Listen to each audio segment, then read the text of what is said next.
All right, so that was a dress rehearsal.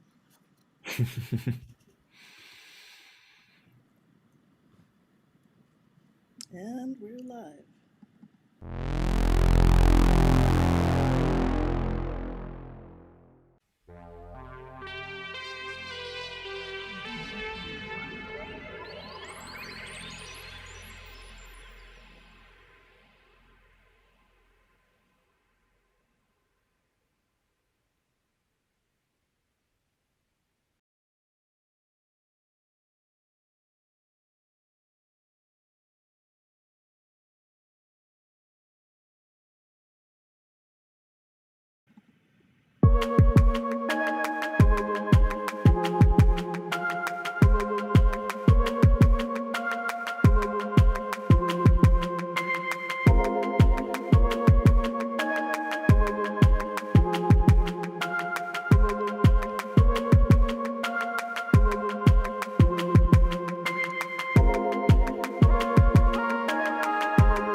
Welcome. You were listening to Uncertainties by Chris Bolte, who is our guest coming up shortly. And I am Dina Perlman, as most of you know. Also go by DR, daughter of Alan R. Perlman, and executive director of the Alan R. Perlman Foundation. So I want to make some announcements and remind everyone that this is a not-for-profit and we rely solely on donations, grants, and sponsorships. So there is the link at the top. Please donate to us to keep the lights on. We need your help and we always appreciate. Even $1 will do. All right, so a couple of announcements. First, we're going to have some other guests coming in the next few weeks that I think many of you will also find exciting. Alex Ball will be joining us next week. He's been playing with his avatar, and so it's very exciting to see what he's going to be doing. He's going to play piano and like that, and answer questions. So we haven't, Alex was actually our first guest on Archives Live when he had just released the video, the documentary, the full-length documentary. I don't like to call it a video. It is a movie.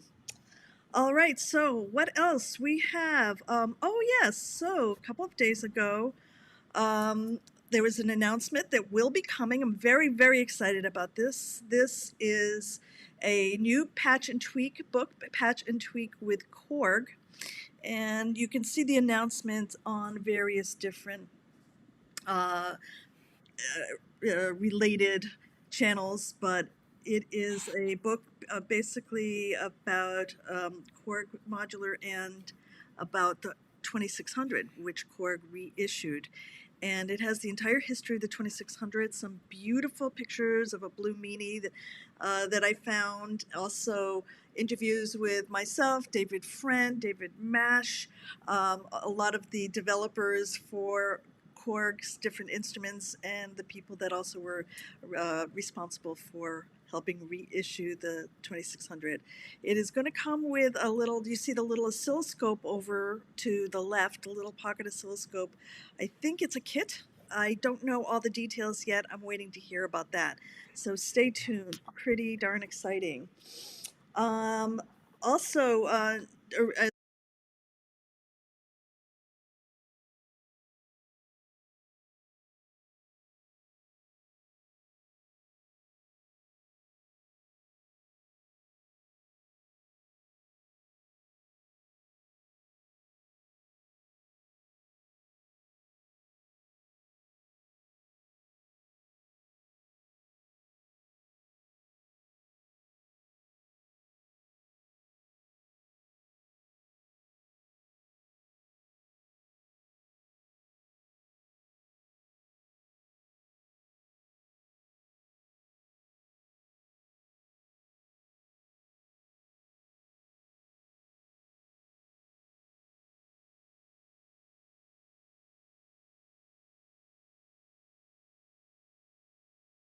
disappointedly, we decided this thing. So those of you who do go, I'm afraid I most likely won't be seeing you unless I drop by for a day, if I take a jaunt across our continent. Otherwise, have a wonderful time, stay safe, and yeah, learn more about synthesizers and music. Okay, I think that is all I have for announcements. We will be making an announcement, Chris and I together. I'm going to let him actually do it. Here's a little bit of a peek. This is called Space Chase.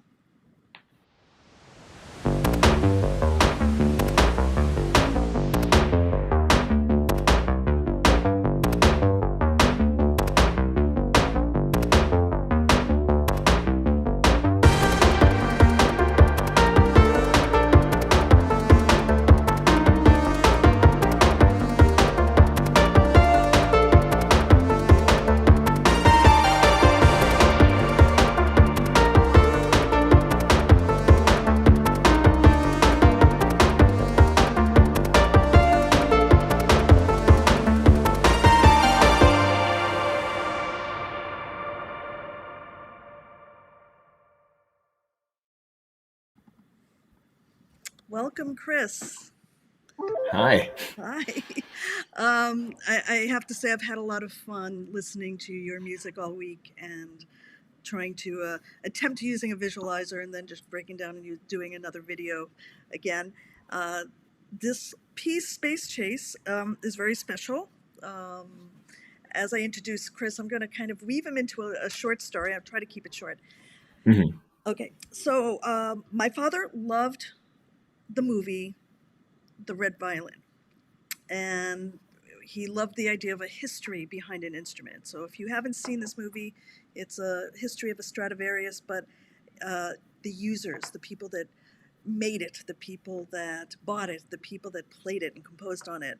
And it was one of his favorite movies. And I didn't understand the impact of how the ownership and usage of an instrument could contribute to the history of what's an inanimate object until I started the foundation. Before COVID, I was alerted one night actually, that there was a concert going on a few blocks from my house. And two guys that have later become friends and have worked with, Rob Dorschel and Mike Hunter, were there with the big Moog modulars, but they also had some ARP stuff there. And I went there, met them, shook their hands afterwards, talked to Mike, and Mike said, I love you ARPs. I use all sorts of synthesizers. I have 3 ARP axes. Would the foundation like to have one? And I'm like, yeah, of course. A year later, in the middle of COVID, he drives it up from New Jersey. We're like, distancing, masking, and all this stuff. But he brings it over. And so the axe made its way to my house. And then later on, it made its way to Boston, where it now lives in the Record Co. Okay, and the Record Co., as you most of you may know, is where Arps for All has its project, Arps for Arps for All project, where one can go in and use for very low cost vintage synthesizers. Fast forward another year, I get some tagging and some messages from this guy I never met and who's talking about an axe. And when I look a little closer, I said, "Oh, Boston! Oh!" And I kind of put 2 and 2 together, and so we started having conversations. And lo and behold, I got to meet Chris. Chris has a business. He's a producer. He's a composer. He's a sound maker, and he also does some really, really cool things with sample packs, which is where this is all leading to. So welcome, Chris. I am going to let you do some of the talking now. And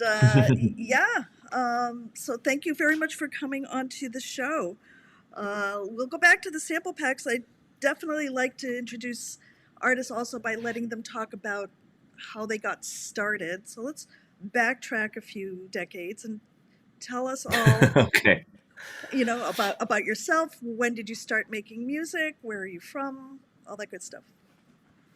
All right, absolutely. So first of all, of course, thanks, Dina, for having me. It's a pleasure. I'm super excited to be on here because ARP has been sort of a name that's been elusive for me for a while now, and to have a little bit more of a connection to it now is actually super exciting. And so, yeah, as to where I'm from and what I'm doing here, so I was born in Germany originally, and have always made music, but also have pretty early on in life been sort of given the tools to record music, through people I knew, through friends of my family, who've been able to essentially teach me how to use recording software. So even though I started playing music when I was like 4 or 5 years old and got like elementary music education and that sort of stuff, I also got into recording and sort of the digital audio workstations fairly early on. I think it was like age 11 or so. And so dealing with recorded music has always been a huge passion for me, as well as playing music, of course. And then I also, a couple years later, so this is like 14 roughly, I discovered the bass guitar for myself, which led to me essentially studying that through college. I did a full program of jazz performance and education, went to Berklee College of Music, where I did even more studying of the bass guitar, but also took production classes and all of that. But in the meantime, the recording thing has taken on more and more of a sort of professional level. In that I've ran a studio while I was in college. So I ran a little studio in my hometown of Bückeburg, Germany, um, all the way from 2011 till 2018. So that was pretty much all the way through college, um, where I recorded a bunch of artists and did some voiceover work, post production, all that good stuff. And then eventually in 2018, ended up in the US through a lucky coincidence, which is essentially meeting my wife, who is American, or who is American. Yeah, so I met her while I was at Berklee, and then I ended up moving over here, and now I'm in the Boston area, pretty much still doing what I love: recording music, producing, working as a mixing and mastering engineer, um, and also pursuing this passion of mine that's emerged fairly recently, which is, yeah, creating sample packs, sampling instruments and sounds around me, um, and creating tools and sounds and all that good stuff for other musicians to use, and things that I hope will hopefully inspire others, to bring new tools into their sonic palette and maybe make music they hadn't thought about before. Wonderful, wonderful. So the piece that so bringing us up to speed, coming to now, the little piece that we just played with the Space Chaser was done on this very same ARP. We're using samples from that very same ARPX Exactly. that I was talking about. Yeah. Exactly. So, yeah, the main reason we're talking today, of course, is that I have gone to the record company sort of on a whim, because I've heard that they've had the collection of ARPs there, but only very recently have sort of informed myself more about what is actually there. And I was like, what if I go there and one by one sort of work my way through the collection and actually create full on sample libraries based on them with the sounds that I come up with on those synthesizers. And the X is the very first one of these sample packs. And so I've taken the synthesizer there, the ARP X, and yeah, spent hours upon hours, sampling 34 patches total, note by note, and then turning them into various different formats that people can use in different audio workstations, from Logic to MPC to Ableton and so forth. So I want to bring this rare little synthesizer into more people's homes, so to speak, by means of this sample library. So you're immortalizing our little friend the Axe. This is so it's really wonderful. Is this a good time, do you think, to put in the let's see the demo? Yeah, absolutely. All right. So, all right, and I like that because it shows the Axe too. Hold on a second.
So I do have that whole piece. We'll be playing it at the end. Um, yeah, great. So I'd like to see if you would like to take over a little bit and do a demo. Maybe we could talk about that with that song, that piece, Space Chase, or whatever. Yes, absolutely. Yeah, I have that prepared, and I have another one um, too, if we're still curious once we're through this one. But yeah, I have the project in front of me, Should I go onto so the I'll be happy screen? to give some insight here. Yes. Okay, great. So what we're seeing here is that very song that you've just heard. Let me hide my dock here. There we go. And you see this is a Logic project with a bunch of different tracks, all of which are very basic, all of which are the standard Logic Pro sampler. But of course, the special part being that each of these sampler tracks features a different sound from this Axe sample pack, essentially, or sample library, whatever you want to call it. So each of these tracks that you've heard in the demo just now is one or multiple patches from this library, which I've captured, I want to say very meticulously. So each of the 34 patches that you get, if I go into my browser right here, if I can find it, there we go. Each of these 34 patches right here has been sampled one note at a time to make sure you get the full sound of the synthesizer exactly as it was, with any quirks that may have been there or any of the subtle interactions of the filters and the amp with every single note. Yeah, everything is in there. Like shown in the video, every single patch consists of one sample per note and is fully mapped to work in samplers like the Logic Pro sampler in Ableton. There's a full MPC expansion for any MPC folks out there. Bidwig, and even a version that works on Korg, Modwave, and Wavestate synths as well, because they have their own multi-sample format. And so if I play this track again one more time, you'll see that there's also a couple samples going on here, a couple whooshes, a couple sound effects that you're hearing. And those are actually all part of the pack as well. So not only does it come with simply just a assortment of sampler patches. If I go in here and bring up this folder, it also comes with a bunch of so-called one-shot samples, where I've recorded a ton of sound effects, whooshes, crashes, all that sort of stuff.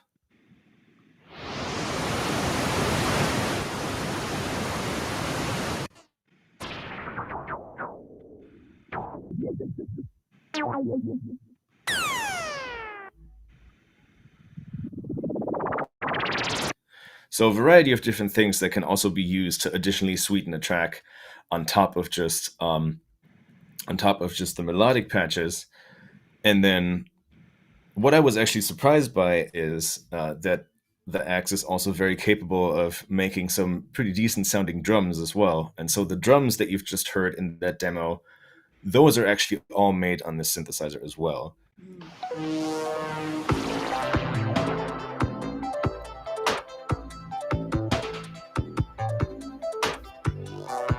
And so all those samples you see here were all captured from the ARP Axe directly and just made, using the noise generator, the filter, and just sort of record it in a continuous session there. And so now, if we want to break it down a little bit, I can show you some of the different options here, for example. So I'll solo the bass, and you can hear sort of what that raw sample sounds like, because I did have some distortion on that one. So here is just the bass that I've been using for this.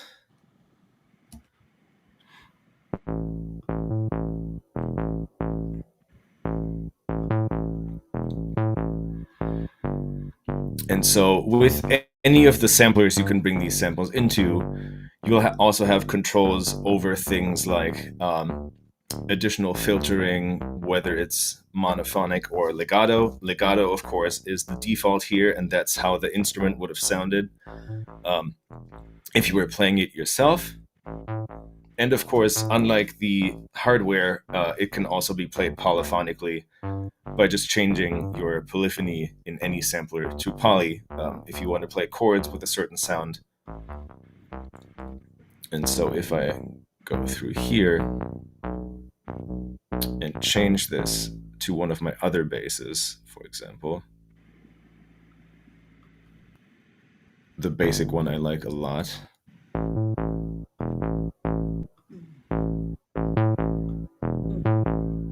Another one we have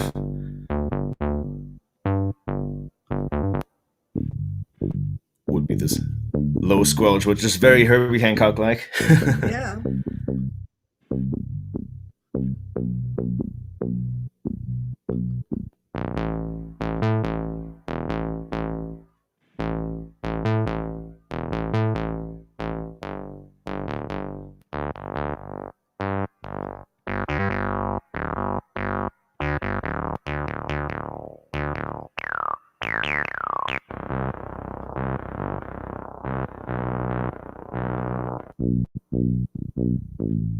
This one's almost FM like, reminds me a little bit of a DX7.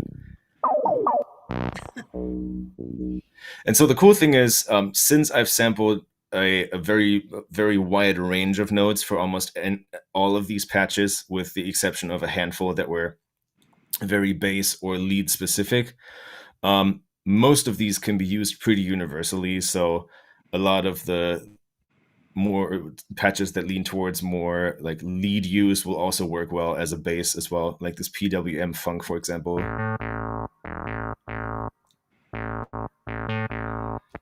Works just as well down there as it does up there as sort of a solo kind of instrument. And the cool thing is that most of these patches are able to cover quite a bit of ground. And then what I've used here, for example, as a little arpeggiator demo right here, just has a little bit of delay on it and a little bit of auto panning. And I can take you through some of the plucks that we have in here, of which there are a few.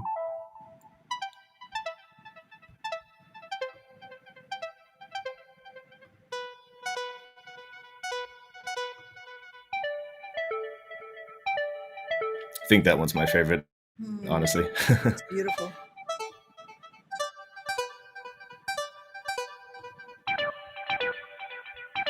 And of course here, if I didn't play it sustained long enough, of course I can just grab my amplitude here.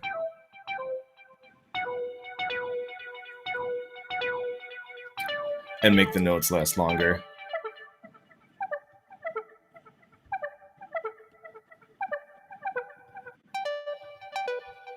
And then even something like this bass patch right here works fairly well as an arpeggiator as well. Or if I go to one of the plucks down here.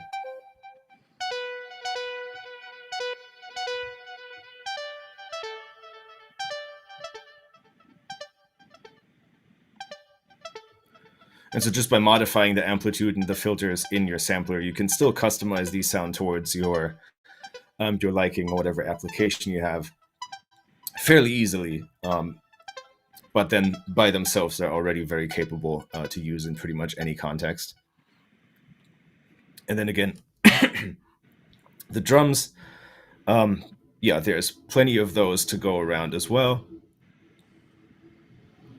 And all of these are, like the drums come as, sorry, the drums come as regular wave files that can be brought into any sampler. As you can see on the right, the drums and one-shots are simple wave files that can drag onto anything, can be used on gear like the OPZ, for example, if you convert them, and yeah, used in MPC and any sort of drum machine plugins, or just dragged onto your timeline the way I did here with all these whoosh effects.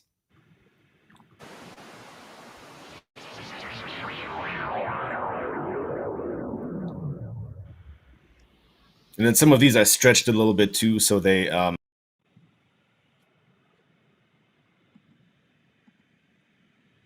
added some delay in post, and you can really sort of add a great deal of atmosphere to everything as well.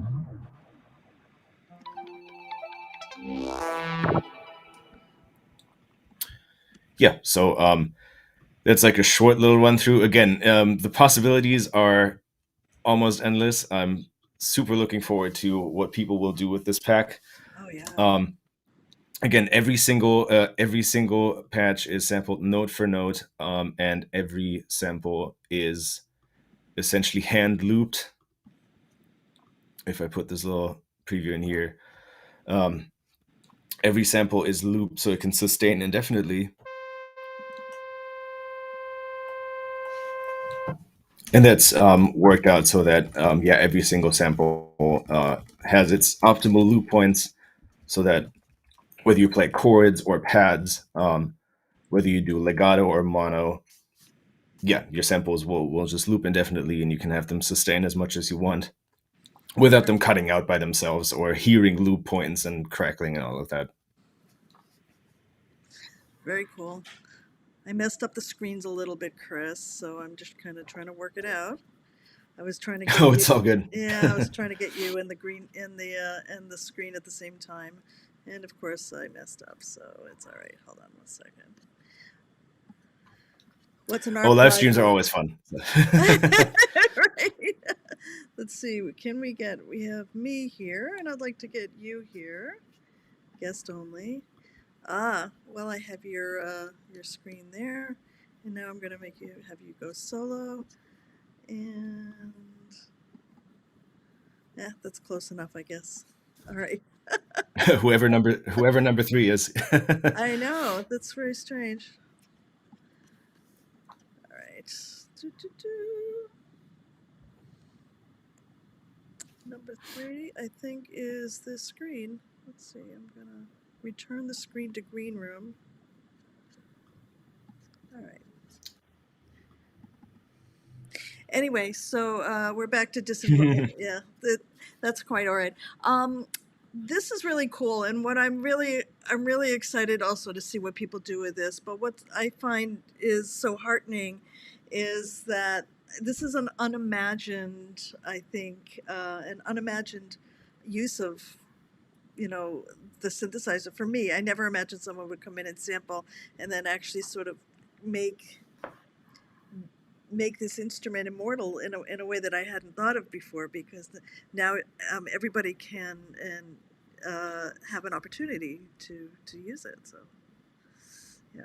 Yeah, absolutely. And I know, I mean, speaking for myself, I've always been into electronic music from when I was quite young, and figured out pretty soon that yeah, synthesizers were used to make that sort of stuff. And through my obsession with Jean-Michel Jarre, ARP has always been a name I've sort of known about, but always sort of imagined that there might not even ever be a touch point with any of those synthesizers, with how rare they are in my life. And now seeing both that they're being reissued in at such a scale, but also that something like the foundation and the collection exists where yeah, people can actually put them to use. And in this case, yeah, capture at least some of the sounds you can do on those, and have them sort of reach places that the hardware sadly couldn't. Yeah, no, it really is a step in the idea of merging, really merging analog with digital in a really inventive way. Well, this is great. Is there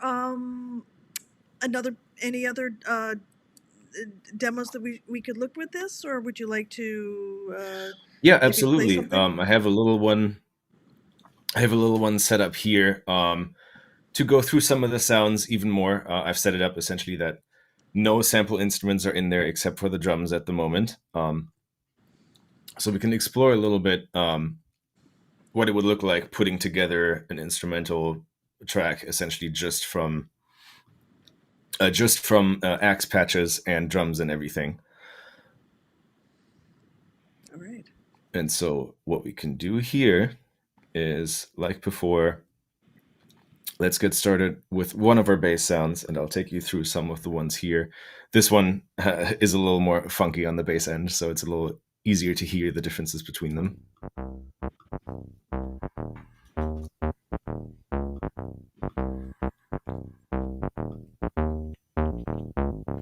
So the basic bass there is definitely my favorite.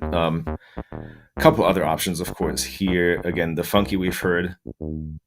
Very DX7-like, strangely, even though it's an analog bass.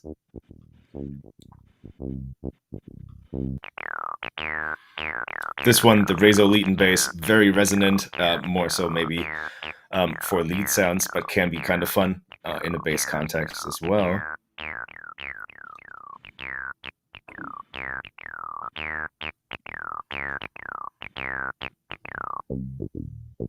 And again, there's our very chameleon-like one. But for now, let's go with the basic bass right here. Mainly because I have another layer of bass. And so when I bring this one up, I'll pick the same patch right here, and we'll hear what that layer does.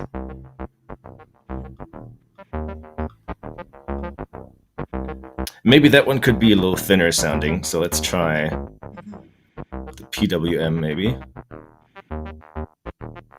Or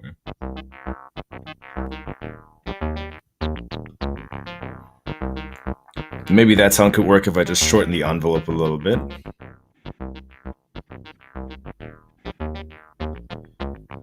And I can also take the filter down a little bit too.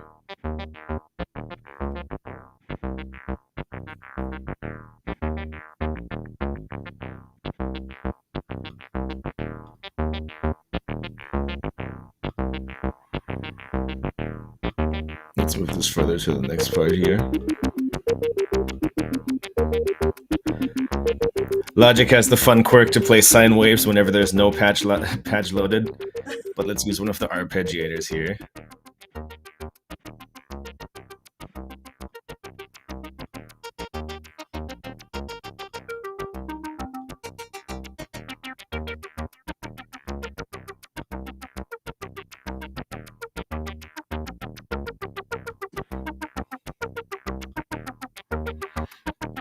And again, the little drums that you hear right there are also part of the one-shots. So there's some zaps going on right here, along with a little bit of a hi-hat.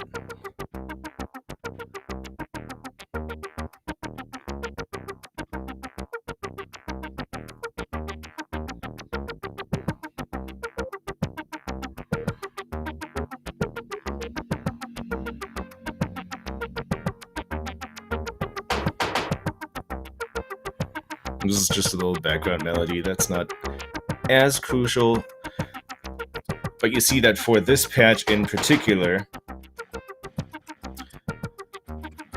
the patch I designed was something that I couldn't quite capture the way I wanted to, where the filter would close after you let go of the key, but then release for a little bit. And I mean, that would have been possible, but that would have been quite a bit more extra work per note. So the filter release, where it closes again, I essentially did in Logic Pro's sampler. So when you open this patch specifically, the filter would do the same thing as it did on the synth while I was recording it. Of course, giving you a couple more options to customize everything here as well.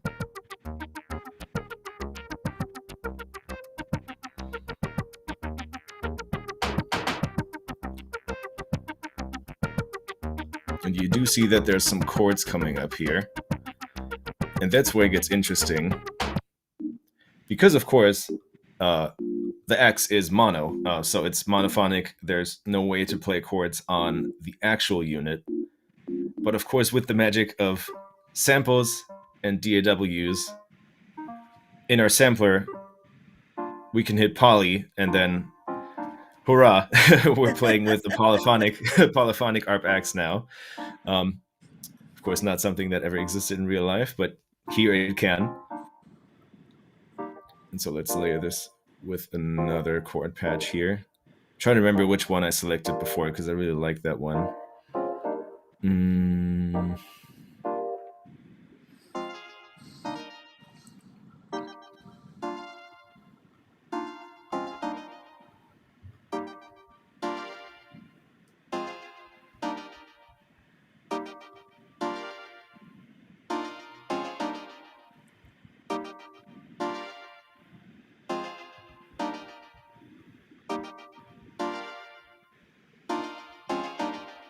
Well, let's try another one, maybe.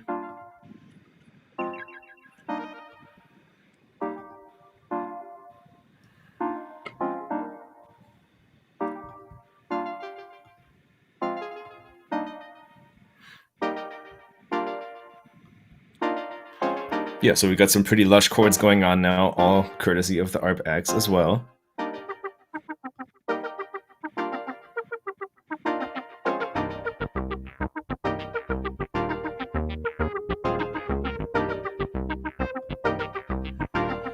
And this is still very minimal with effects, so there's a little bit of reverb here, a little bit of delay there. But also very minimal, still, yeah, what you could do without much post-processing, without much mixing involved. And we'll put a little lead sound in here, and then we'll turn on the lead track.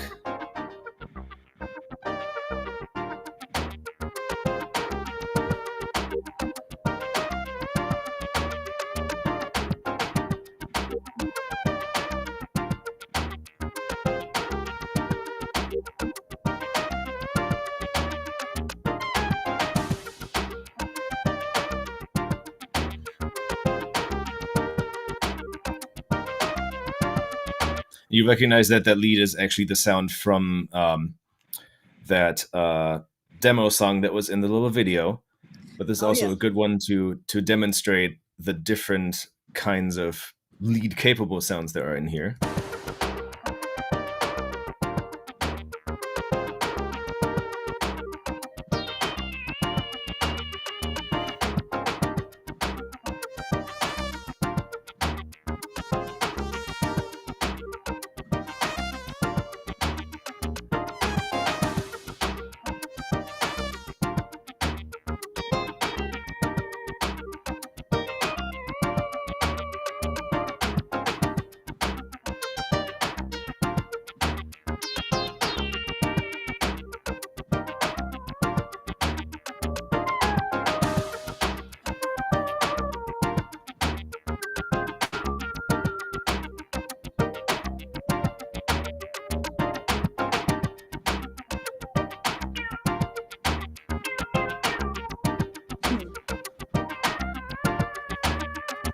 So very different sounds, of course.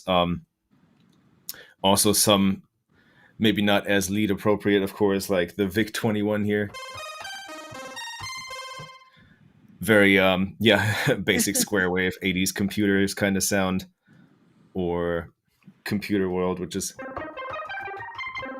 kind of the same thing, more with like a triangle wave. But something that can be very cool for things like arpeggiators. Yeah. And a couple sounds that are a little more focusing on the resonance, like Zree. How do you spell that? Zree, yes. Kind of showcasing how beautifully the filters can resonate and sort of create their own little harmonics going on. So yeah, it can cover quite a bit of ground, and there's lots of room for experimentation. And the cool thing, of course, is because they're all, yeah, the samples are all out in the open, available. Once you have the pack, you can go in and just grab any of the individual notes and use those in whatever application you can think of. So what I'm thinking of is like instruments like the OPZ or the OP1 that can work with one single sample per sampler patch. You can grab the middle C wave file from any of these and just use them on those instruments as well. So there's lots of flexibility there in how you can use them.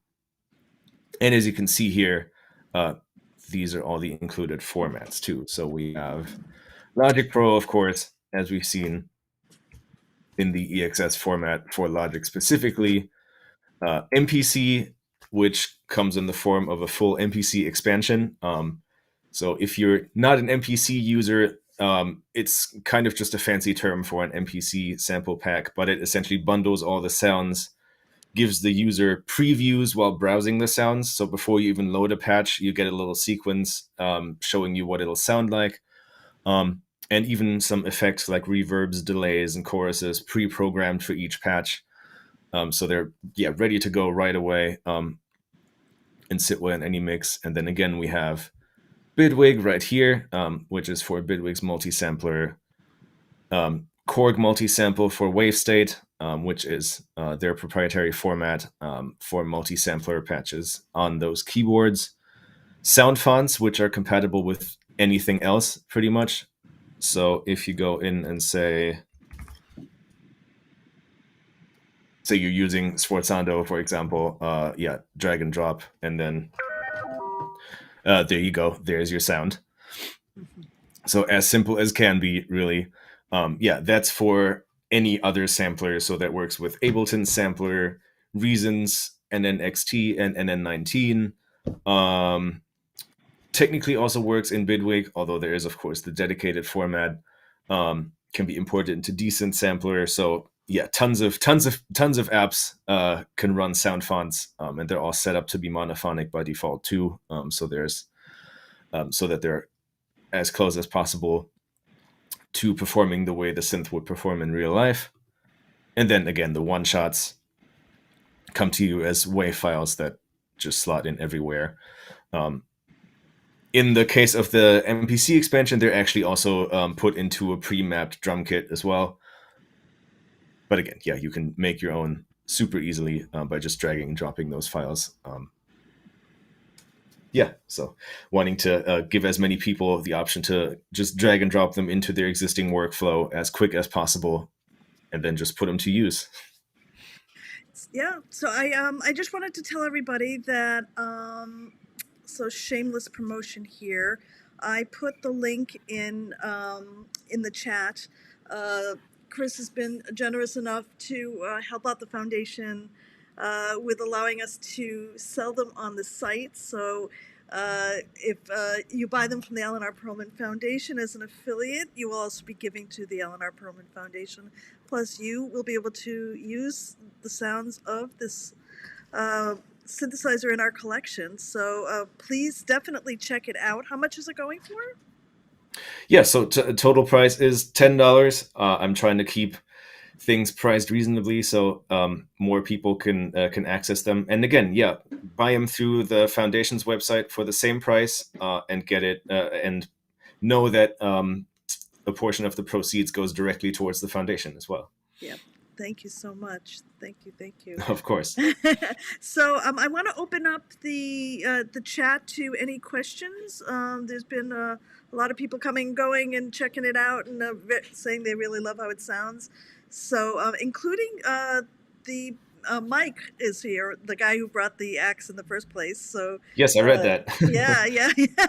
So does anyone have any questions or want to ask him how to do something specifically? So just let us know. We could put it in the chat, and I will tell Chris about the question. Yeah. And also, absolutely feel free to reach out to me through things like social media and whatnot. If there's ever any questions, doesn't matter whether or not you have any packs for me or anything, even if it's about sample pack creation or how to put them to use, that sort of thing. I'm always willing to help, of course. But if you have any questions, fire away for sure. All right. Well, I haven't seen any questions yet, so but Mike says very nice job. So we have some River Mint official. All right, so we do have a question. Yes. Are you planning contact version? Actually, yes. The reason I haven't done it for the right for this release is that I kind of wanted to get into a little bit of the scripting side too. Because if I'm doing it for Contact, I would love to have some controls in there too, and not just have the bare bones instrument. Um, so it's still TBD when that'll happen, but it's definitely something I'm planning to do and will do for this and upcoming packs as well. And spoiler alert, there will be more. So, Yeah. So what's the instrument that you're going to do next? well, I was planning to do the Omni next, and then hopefully I'll be able to contribute with something of similar spirit for the Odyssey's anniversary. But of course, that um, whatever will happen there, I don't want to spoil. Wink, wink. Okay. All right. Very cool. But yes, yeah, the Omni is definitely next on the list, and I mean, yeah, there's so much there. I mean, I'm intrigued by the Solus. I'm intrigued by the Avatars. So we'll see how much time I can find to work on these, and then I'll keep everyone posted.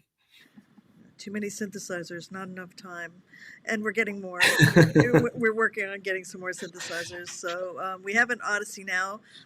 We're getting a vintage. We're definitely getting one. We might be getting two MK1s, the white face Oh ones. wow, So yeah, yeah, yeah. So that's really thrilling. We're also going to be getting a soloist, not a pro soloist, but the first soloist, which was oh actually, nice, a lot of people don't know, but was developed, started its development process around the same time as the 2600. Most people know of the pro soloist. yeah, So we're getting one of those as well, just a soloist. So it's all really exciting. This is sort of slow build up of collections and all. And yeah, I'm still looking for that 2500 out there, everybody. yeah. So As I'm sure many of us are. yeah. Yeah. Ay, ay, ay. Yeah. Well, there is one out there. There is one out there. I'm sure of Yeah, it. there have to be a few out there. They've shown up every now and then. Yes. Absolutely.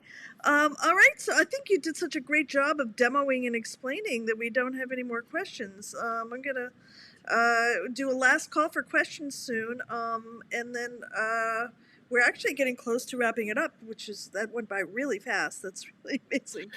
Yeah, Um, absolutely. Time yeah. flies when you're having fun. Yep. And Yep. again, if you have any questions after the fact, feel free to comment on the video itself once the recording goes live, and I'll check that as well periodically.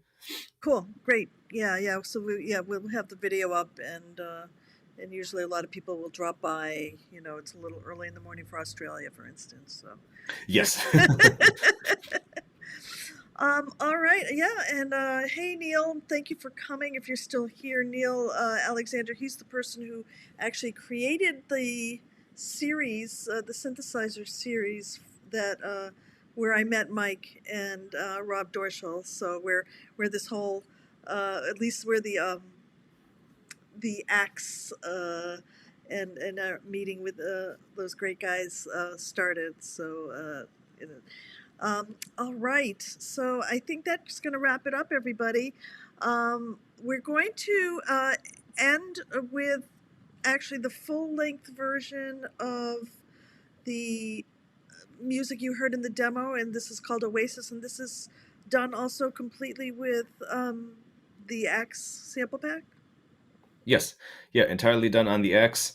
You say full length, it's still only a minute and a half, but gives you a good impression of what it's capable of. And yeah, I'm hoping to see you all and hear you all very soon. And yeah, to those who are interested in the pack, I hope you enjoy it.